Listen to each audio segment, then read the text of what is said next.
بنيوي خداي خالق أكبر لباش صلوات وسر پیغمبر بيترس خوف وبيعيب وتقي بو بيان دكم لراوي فقيه محرومة مات وقديلا زماني خوشي شوي تحتيلا دسن بو سفر حجري دادخن بخوف وخطر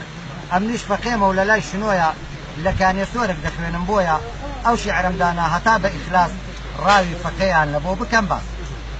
همو زارك دتوين سفر مشك بحجري ديان برزفر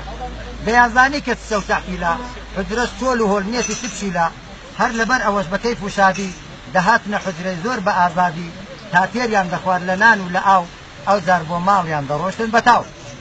أو دو مشكانة دايكو كرق بون دتوانم بلام سربا قرق بون دنابا بجان فقي وابطفر مشك تيلا قوان بكاتن شر أو جاد بابي مصر أصلي قفتار بزانين أو دو تون بون قرفتار شريكي لناو شواني تحصيل أو دو مشكانة ليام وتحكيل شوي دوشنبه 28 چوار ساڵی هەفتاویەک مشکانی بیعار وەختیان لێ گۆڕا و هەروایان زانی ئەو شۆ تەحتیلە و هاتن بۆ نانی پێش ئەوەی کە بێن پێم وایە وابوو لەکن دایک و کوڕ هەربیر و ڕابوو دایک بە کوڕی کورد هەستە بە پەلە چونکە ئەو شۆ من نیمە حەوسەلە تۆ بچوو نانی بێنەوە وەگەڕێ هەزار جار دایکت دەسەرت گەڕێ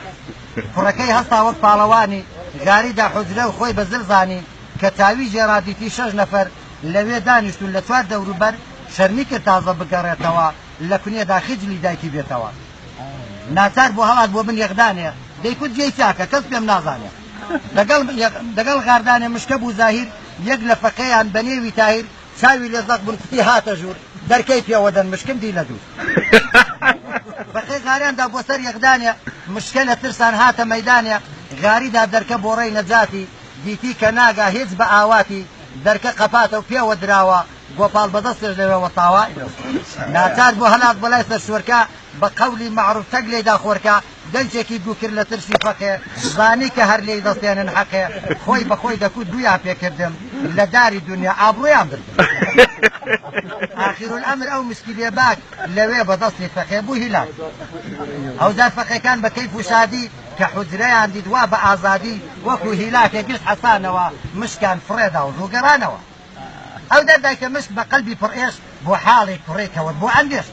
دەیکوت کوڕەکەم هەر نهاتەوە ناکا لە حوجرێ خەو بیباتەوە دایکە بە حاڵی ناخۆش و زەلیل دەیکوت کوڕەکەم نەیگرن بەدی واتاکە هەستم بادا نەمێنم گەر ئەسیر بووە وەڵای بستێنم ئەو دەردایکە مشک ئەو پیری بیعار هەستا هات بۆ نێو حوجرە بە یەلغار دەگەڵ هاتە ژوور ئەو دارەی ڕەسوو دەرکەی پێوەدا و کتی پێوە بوو دیسان ئەو داریش بۆ ئەخزی حەقێ هەستانە سەرپێ تەواوی فەقێ جاتاهیر هەستا وەک پاڵەوانی قەستی بوو مشکەی بگرێ بەدانی دەیکوت 3 ساڵە عمرم ڕابواردووە بێتوە مشکێکم ێستا نەخواردووە داخی بە جەرگم کەڵپم نەماوە دەنا هەر لێرە دەم کردە خاوە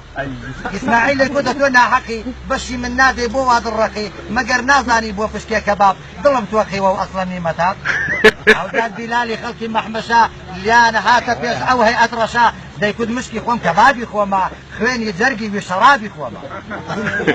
بەڵام تاهیری شۆرەت دەلالی حژملی گرت و نەیدا مەجانی مشکل لە دەستی هەتا دەرپەڕی بۆ بن یەقدانی وەک تیرێفڕی قەستی قودانی هەبوو جەلالی لیان بۆ چێشە لەگەڵ بیلالی ئەوجار فەقێکان ڕەسوڵ و جەعفەر لە بن یەقدانی مشکان هێنادەر هێنانە دەربیلال بە گۆپاڵ لە دمی مشکەیدا و مشکە بوو بیحاڵ لەولا ئیسماعیل بەلیندە کەوشان هۆشی نەما بوو هەروە دەیوەشان هەتا گەیشتێ و کەوشێکی لێدا چاوی دەرپەڕی مشکە لە دێدا کە بیلال لێدا ئیسماعیل گەیە سەر مشکیان تۆپاند و چاویان هێنادەر ئافرین بۆنگۆ فەقەی بێترس شیرەش دەبێ بەنگۆ کاپرس واقعان ئێوە گشت فێرەڕاون بەوەی نێ مەحروم لە میاوە میاون شیرەش دەبێت لە خۆی بترسێ حتمەن بخوێنێ ئایەتەل کورسیە دەناوە سەنگی ئێوە بکەوێ هەر دەیخنچێنن دەست بەجێ لەوێ بەخصوص تاهیر و اسماعیل و بیلال تامەزرۆی مشکن بێحەد و میسال هیچ لە بۆ جەرگی مشکێ تامەزرۆن ئەمن دەترسێم شیلەش بخۆن